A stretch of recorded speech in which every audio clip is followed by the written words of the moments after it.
ఒక ఆయన వచ్చాడు ఏపీ బీసీ కమిషన్ దగ్గరికి, సార్ మా కుల సంఘం మా కుల సర్టిఫికేట్స్లో కమ్మరము, వడ్రంగము, కంచరము, శిల్పం అని స్వర్ణకారం అని ఉంటే మాకు అవమానంగా ఉంది, మేము ఉద్యోగం చేసేవాళ్ళము, అవి తీసేయండి అని లెటర్ పెట్టాడు. మా సర్టిఫికేట్స్లో ఉండకూడదని. మరి ఆయన్ని మనం ఏమనుకోవాలా?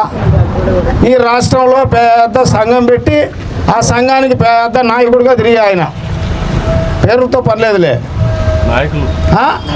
కుల సంఘం నాయకులు ఉద్యోగాలు చేసుకుంటా వృత్తులు అవసరం లేదంట, వాళ్ళకి వృత్తులు అవసరం లేదు, ఈ సంక్షేమం వీళ్ళకి అవసరం లేదు, వీళ్ళ అభివృద్ధి అవసరం లేదు, వాళ్ళకి మటుకు అవసరం ఒకటి ఉంది. అది ఏమిరా అంటే ఎమ్మెల్సీలు కావాలా, ఎంపీలు కావాలా, ఎమ్మెల్యేలు కావాలా.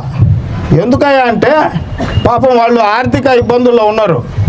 వాటన్నిటిని పూడ్చుకోవడానికి వాళ్ళు, వాళ్ళ సంతానము, వాళ్ళ బంధువులు, వాళ్ళకి సంబంధించినటువంటి వాళ్ళు అభివృద్ధి చెందితే, వాళ్ళు కనుక భోజనం చేస్తే మనందరం ఈ పూట భోజనం చేయబల్లే, మన కడుపు నిండిపోద్ది ఆటోమేటిక్గా.